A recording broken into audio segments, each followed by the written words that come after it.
5. The best way to start a new habit.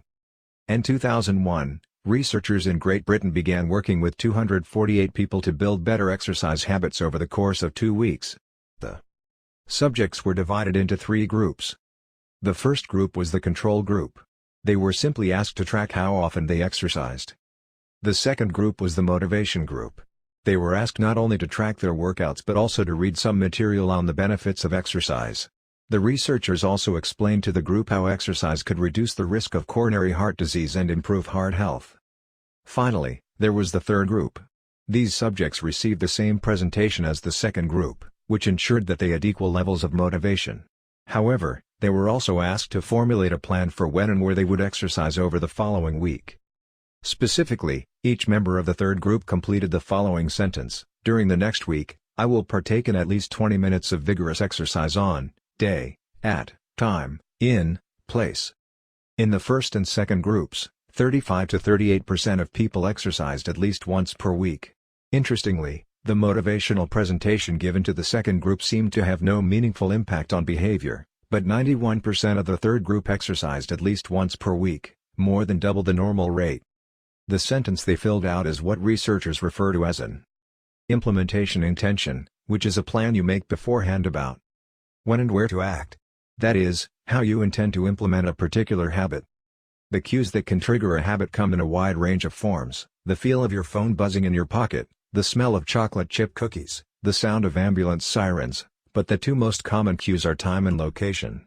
Implementation intentions leverage both of these cues. Broadly speaking, the format for creating an implementation intention is: when situation X arises, I will perform response Y. Hundreds of studies have shown that implementation intentions are effective for sticking to our goals, whether it's writing down the exact time and date of when you will get a flu shot or recording the time of your colonoscopy appointment. They increase the odds that people will stick with habits like recycling, studying, going to sleep early, and stopping smoking. Researchers have even found that voter turnout increases when people are forced to create implementation intentions by answering questions like, "What route are you taking to the polling station? At what time are you planning to go? What bus will get you there?" Other successful government programs have prompted citizens to make a clear plan to send taxes in on time or provided directions on when and where to pay late traffic bills. The punchline is clear: people who make a specific plan for when and where they will perform a new habit are more likely to follow through. Too many people try to change their habits without these basic details figured out. We tell ourselves, "I'm going to eat healthier," or "I'm going to write more," but we never say when and where these habits are going to happen. We leave it up to chance and hope that we will just remember to do it or feel motivated at the right time.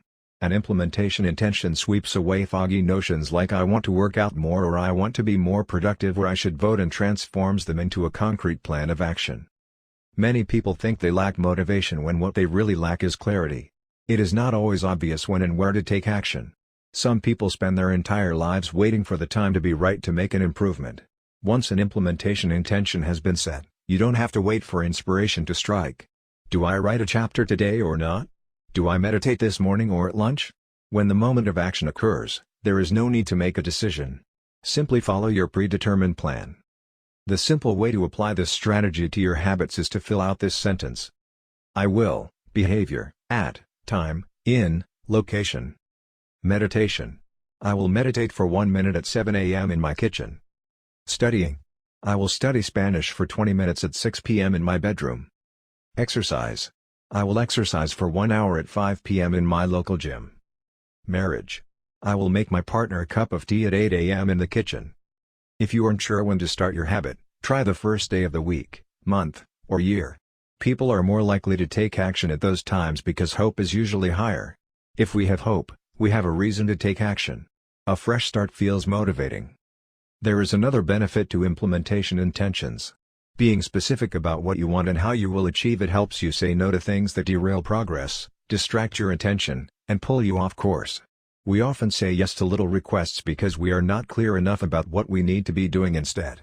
When your dreams are vague, it's easy to rationalize little exceptions all day long and never get around to the specific things you need to do to succeed. Give your habits a time and a space to live in the world. The goal is to make the time and location so obvious that, with enough repetition, you get an urge to do the right thing at the right time, even if you can't say why. As the writer Jason Zweig noted, Obviously you're never going to just work out without conscious thought. But like a dog salivating at a bell, maybe you start to get antsy around the time of day you normally work out.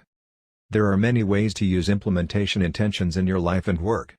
My favorite approach is one I learned from Stanford professor B.J. Fogg, and it is a strategy I refer to as habit stacking. Habit stacking, a simple plan to overhaul your habits. The French philosopher Denis Diderot lived nearly his entire life in poverty, but that all changed one day in 1765.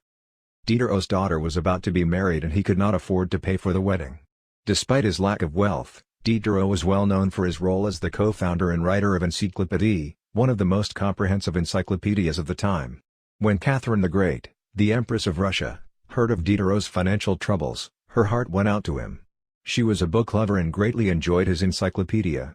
She offered to buy Diderot's personal library for £1,000. More than $150,000 today. Suddenly, Diderot had money to spare. With his new wealth, he not only paid for the wedding but also acquired a scarlet robe for himself. Diderot's scarlet robe was beautiful.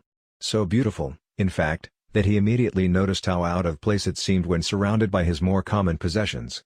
He wrote that there was no more coordination, no more unity, no more beauty between his elegant robe and the rest of his stuff. Diderot soon felt the urge to upgrade his possessions. He replaced his rug with one from Damascus. He decorated his home with expensive sculptures. He bought a mirror to place above the mantel, and a better kitchen table. He tossed aside his old straw chair for a leather one. Like falling dominoes, one purchase led to the next. Diderot's behavior is not uncommon. In fact, the tendency for one purchase to lead to another one has a name: the Diderot effect. The Diderot effect states that obtaining a new possession often creates a spiral of consumption that leads to additional purchases. You can spot this pattern everywhere. You buy a dress and have to get new shoes and earrings to match. You buy a couch and suddenly question the layout of your entire living room. You buy a toy for your child and soon find yourself purchasing all of the accessories that go with it. It's a chain reaction of purchases. Many human behaviors follow this cycle. You often decide what to do next based on what you have just finished doing. Going to the bathroom leads to washing and drying your hands, which reminds you that you need to put the dirty towels in the laundry, so you add laundry detergent to the shopping list, and so on. No behavior happens in isolation. Each action becomes a cue that triggers the next behavior. Why is this important? When it comes to building new habits, you can use the connectedness of behavior to your advantage. One of the best ways to build a new habit is to identify a current habit you already do each day and then stack your new behavior on top. This is called habit stacking. Habit stacking is a special form of an implementation intention. Rather than pairing your new habit with a particular time and location, you pair it with a current habit. This method, which was created by B.J. Fogg as part of his Tiny Habits program, can be used to design an obvious cue for nearly any habit.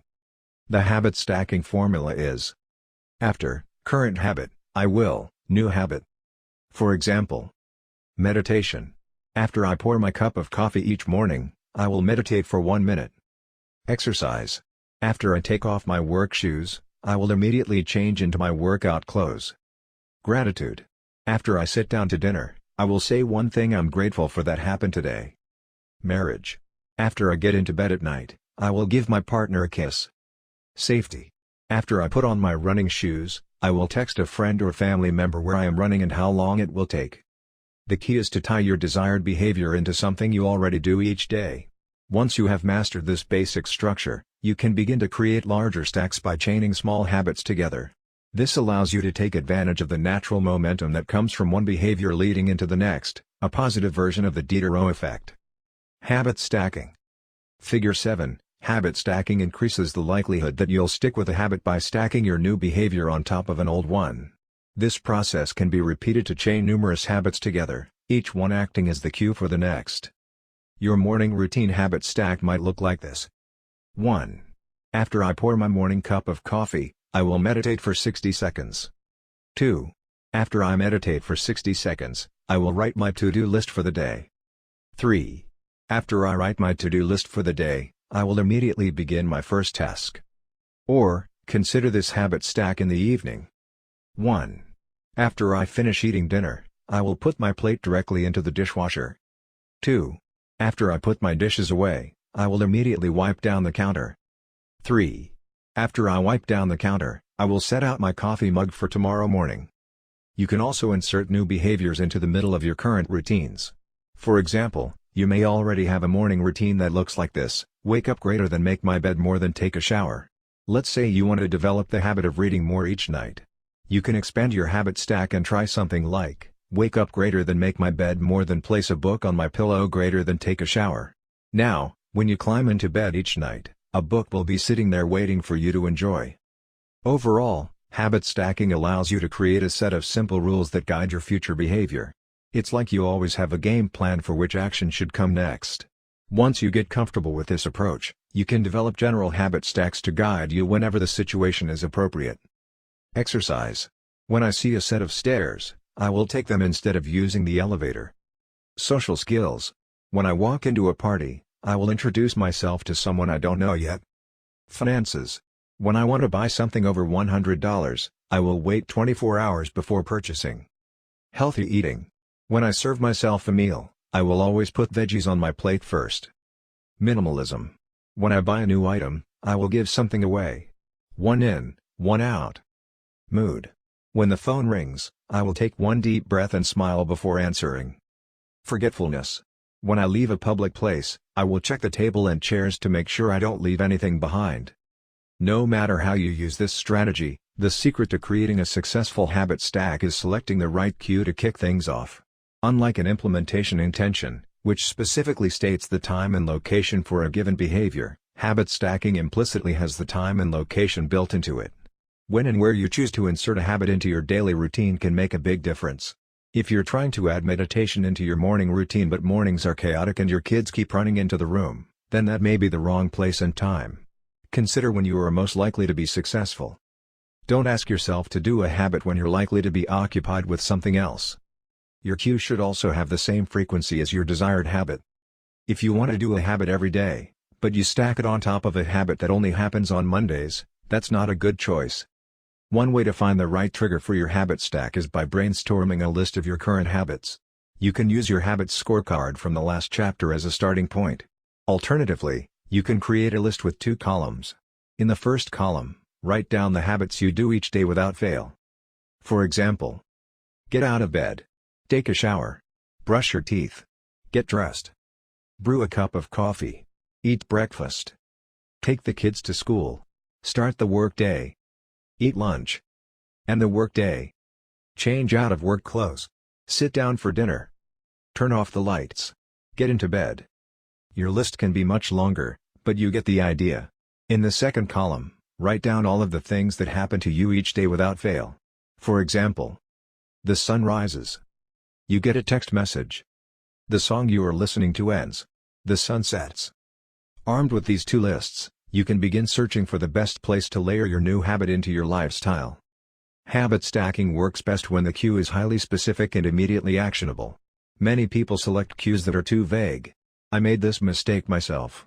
When I wanted to start a push-up habit, my habit stack was when I take a break for lunch, I will do 10 push-ups. At first glance, this sounded reasonable. But soon, I realized the trigger was unclear. Would I do my push-ups before I ate lunch? After I ate lunch? Where would I do them?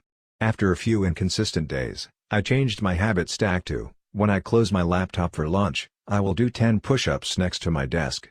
Ambiguity gone. Habits like read more or eat better are worthy causes, but these goals do not provide instruction on how and when to act. Be specific and clear: after I close the door, after I brush my teeth, after I sit down at the table. The specificity is important. The more tightly bound your new habit is to a specific cue, the better the odds are that you will notice when the time comes to act. The first law of behavior change is to make it obvious. Strategies like implementation intentions and habit stacking are among the most practical ways to create obvious cues for your habits and design a clear plan for when and where to take action. Chapter Summary. The first law of behavior change is make it obvious.